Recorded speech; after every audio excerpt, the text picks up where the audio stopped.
안녕하세요. 반갑습니다. 웃음을 주는 따뜻한 상담사 웃다입니다. 우리 인생이 원래 좀 고통스럽고 누구나 다 불안하지만 특히 더 불안이 심해지는 시기가 있다면 그건 아마 30대일 거예요.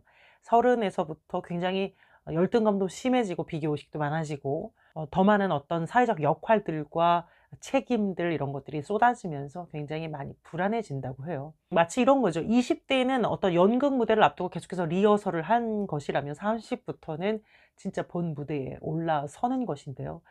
그 연극 무대에 대한 평가는 혹독하고요. 그 평가가 두렵죠. 근데 이건 현실인 거죠. 20 대는 봐줄 수 있어요. 근데 30 대부터는 그게 아니에요. 고스란히 그 모든 책임은 내 것이기 때문에 굉장히 30 대는 혼란스럽고 무섭고 부담스럽고 압박감도 심하죠. 눈에 보이는 성과도 내야 하면서 눈에 보이지 않는 성장도 해야 돼. 두 마리 토끼를 다 잡고 나를 잘 케어하면서 살아갈 수 있는 굉장히 유용하고 지혜로운 책이 있습니다. 서른에 읽는 프로이트라는 책입니다. 되게 다루고 싶은 내용이 많았어요. 그래서 그중에서 몇 가지만 좀 말씀을 드려보고 나머지는 여러분들이 직접 보시면 좋을 것 같은데, 아무튼 욕심나더라고. 다 이야기해 보고 싶은데 그렇게 하면 너무 스포가 되니까 몇 가지만 좀 저는 여러분들하고 나눠 보고 싶어요. 어떻게 하면 이 서른의 불안을 잠재우고 우리가 좀 균형 잡힌 삶을 살아갈 수 있을까? 정신분석에서 이야기하는 건 그걸 말해야 된다 그래요. 모든 불안은 말로써 언어화해서 표현하는 것이 굉장히 치료적이다라고 이야기를 합니다. 저 이 책이 정말 마음에 들었던 이유 중에 하나가 소제목이 너무 땡겨요. 여기서 이렇게 표현해요. "감정은 표현하지 않으면 해로운 행동으로 나타난다." 프로이트는 감정을 언어화하는 작업을 굉장히 중요하게 여깁니다. 이건 모든 심리 치료에서도 마찬가지고 토킹 큐어라고 하죠. 말할 때 이미 치료가 되는 거예요. 그렇게 말을 함으로써 내 마음을 더 잘 이해하고 내 묵혀뒀던 감정을 해소할 수가 있어요. 만약에 이걸 말하지 않으면 어떻게 나타나냐면 행동화로 나타나거나 외현화로 나타난다고 하는데, 행동화로 나타난다는 거는 어떤 중독적인 행동이나 강박적인 막 미친 듯이 방 청소를 하고 일 중독에 빠지고, 아니면 막 맨날 술 먹고 어디 빠져 살고 막 게임 중독 걸리고 막 이런 거 있잖아요. 그런 게 잠깐 잊어버려지는 것 같은데 그 감정이 어디 안 가거든요. 다 무의식에 묵혀져 있어서 계속 문득문득 나를 괴롭히는 거예요. 그리고 외연화된다는 건 지금 내 이 현재의 이 불편함들은 다 외부에서 일어난 거야 라고 하면서 굉장히 남 탓을 많이 하는 겁니다. 너 때문이고 이 회사 때문이고 내 부모 때문이고 내가 이제 금수저로 태어나지 못해서 뭐 해 가지고 전부 다 남 탓만 하는 그런 사람, 이런 발전이 없거든요. 내 상황들을 과도하게 부정적으로 해석해 가지고 나에게 남는 게 없어요. 그래서 말을 해야 된다는 건데 뭘 말해야 되는지 모르잖아요.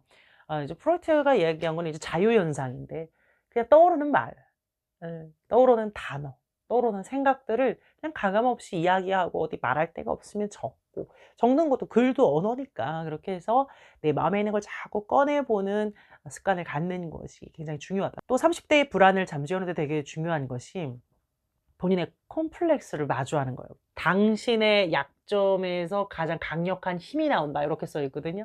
프로이트가 이런 말을 했어요. "취약함을 가리려 강한 척을 하지만 취약함을 직면할 때 진정한 강함이 탄생한다." 제가 항상 하는 소리죠. 콤플렉스를 감추고 좋은 점으로 바꾸려고 하는 게 자존감이 아니고 있는 그대로 인정하면서 그걸 드러낼 수 있고 받아들일 수 있는 게 진짜 강함이라고. 그게 진짜 자존감이라고요. 우리는 누구나 약함이 있고 상처가 있고 콤플렉스 다 있어요. 열등함이 다 있어요. 근데 그거를 외면하지 않고 직면하고 '얘도 나잖아.' 하고 받아들일 수 있는 힘, 그게 있는 사람은 거기에 매몰되지 않거든요. 거기에 갇혀 있지 않아요. 그것 때문에 막 신경질적인 그런 증상들을 보이지 않아요. 오히려 그 친구하고 조화를 이루어 가려고 하죠. '나 옛날에 그 모습 진짜 싫었어. 완전 딴 사람 돼야지.' 이게 아니라 '걔도 나고 얘도 난데 조금 더 조화를 이루어 더 나은 내가 되자.' 요런 거, 요런 거. 그다음에 이제 프로이트의 딸인 안나 프로이트가 현실 검증 능력이라는 이야기를 했거든요. 그러니까 서른이 되면은 꿈만 꾸는 건 아니죠. 네, 꿈을 버릴 필요도 없고요. 이드에서 이야기하는 본능적인 욕구 외면하면 안 돼요. 그거 없이는 행복할 수가 없거든. 그래 그걸 가지고 가되 현실도 생각해야 되고요. 외부의 평가도 중요합니다. 서른이잖아. 그런데 우리가 이렇게 현실을 외면하지 않고 현실에 뿌리를 내리고 안정적으로 살아갈 수 있는 굉장히 확실한 방법 중에 하나는 자신이 하고 있는 일에 중요한 의미를 부여하는 것이에요. 프로이트의 핵심 철학이라고 하면 일과 사랑이에요, 사실은. 사랑하며 일하라, 일하며 사랑하라 이건데, 프로이트는 일이 인간에게 굉장히 핵심적인 의미를 준다고 생각을 하거든요. 이 책에 이런 말이 써 있어요. 하루의 절반을 일하면서 보내는데 왜 다른 곳에서 행복을 찾으려 하는가? 맞죠? 일은 단지 경제적 활동이 아니라 심리의 안정을 주고 나를 실현시킬 수 있는 최적의 장이다.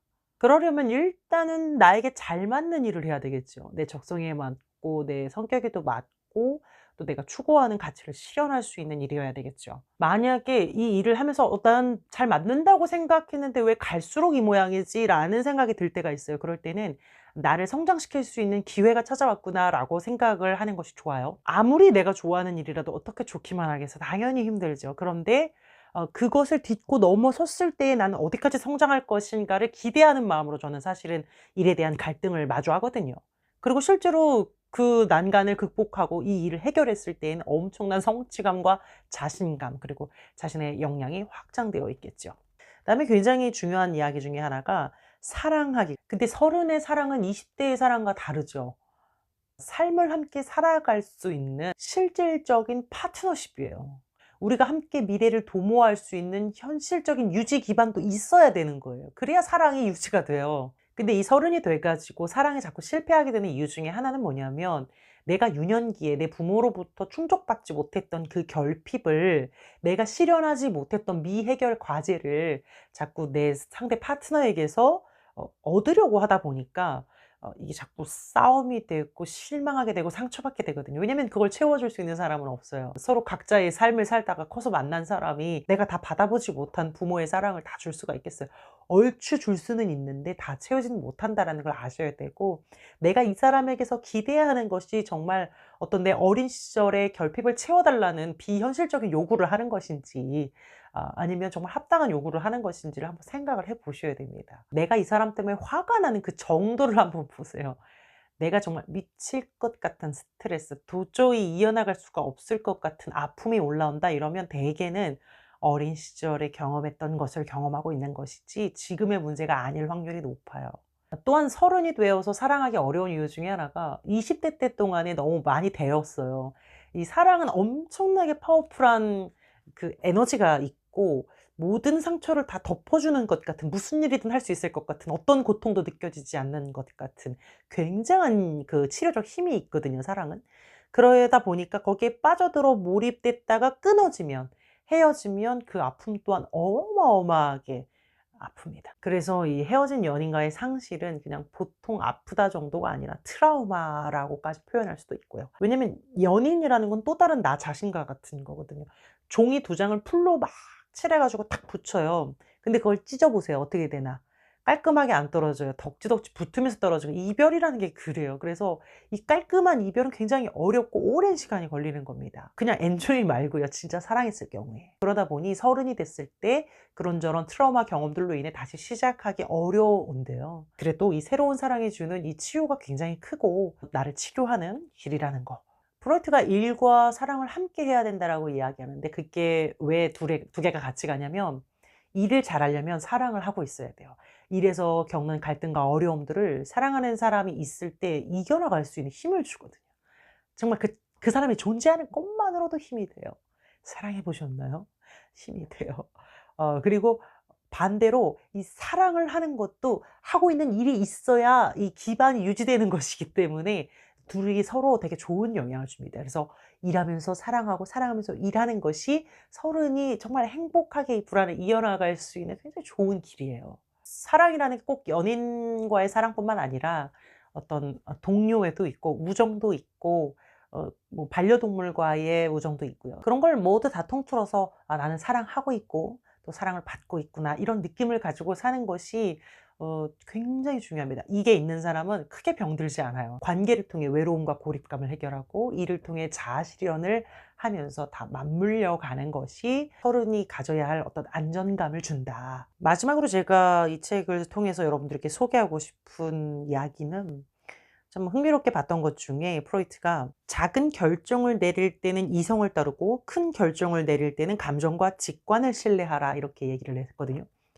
그러니까 서른이 되면 굉장히 정보도 많아지고 지식도 많아지고 또 경험도 많아지면서 이성적인 판단을 하는데 되게 몰두해요. 오히려 20대 때는 막 자기 느낌이나 직관을 막 따라서 불도저처럼 막 나가는 경향이 있는데 서른이 되면 생각이 많아지니까 되게 이성적으로 따지고 따지려고 하는 면이 생겨요. 근데 인생에서 어떤 일은 이성만으로 해결할 수 없다는 거예요. 프로이트는 감정적인 이 직관은 우리의 무의식에서 나오는 것이고 그것은 우리가 정말 꿈꾸고 싶었던 진정한 욕망과 연결된다는 거죠. 욕망은 무의식에서 나오니까. 내가 정말 이것저것 안 따지고 이거 하고 싶다라는 그 막연한 느낌이 있잖아요. 반대로 이것저것 안 따지고 이건 진짜 왠지 하면 안 될 것 같다라는 거 있잖아요. 이런 것들이 강력하게 어떤 나에게 느낌이 들 때에 그것을 때로는 따라야 된다는 거죠. 정말 중차대한 결정을 할 때에는 이성적인 것도 물론 당연히 있어야겠지. 어떻게 전혀 생각을 안 하겠어요. 근데 그렇게 따져서도 답이 안 나오거든요. 왜냐면 내가 A라는 사람과 결혼을 한다. B라는 회사에 들어간다. 내지는 C라는 회사에서 퇴직을 한다. 이런 중요한 결정을 할 때에 이성적으로 ABCD 어쩌고 저쩌고 해서 막 다 정리를 해도 애로사항이 있거든요. 완전히 답이 될 수가 없거든요. 다 양날의 검이니까. 이럴 때는 진짜 그냥 내 마음의 소리, 내 감정, 직관을 따라 그냥 팍 결정을 하는 게 때로는 진짜 나를 위한 선택이 될 수 있다. 그래서 무의식적인 끌림 내지는 무의식적인 거부감 주의를 한번 기울여 보시라 이런 말씀 드리고 싶고요. 그 외에도 너무너무 좋은 중요한 또 생각해 볼 만한 통찰들이 프로이트의 철학에 많이 나와 있어요. 물론 뭐 저는 어떤 철학자도 마찬가지지만 전부 다 100% 수용하는 것은 아니고 비평적 사고 여러분들도 한번 읽어 보시고 '이런 건 참 내 인생에 있어서 굉장히 도움이 되겠다.' 싶은 것들을 한번 적용해 보시면 좋을 것 같고 '나는 서른이 아닌데 필요 없나?'라고 생각 안 하셨으면 좋겠는 게 내 발달 상태가 내 심리적 수준이 아직 서른에서 이제 나오지 못한 사람들도 여전히 너무나 많거든요. 그래서 저는 전 세대에게 필요한 책이 아닌가 그런 생각이 들고요. 국제정치 분석가 두 분이서 같이 이 책을 쓰셨고요. 되게 쉽게 실질적이면서 철학적으로 읽어보기 좋은 책이었다는 생각이 들어서 제가 한번 오늘 소개해 드려 봤습니다. 다음 영상에서 뵙겠습니다. 웃음을 주는 따뜻한 상담사 웃다였습니다.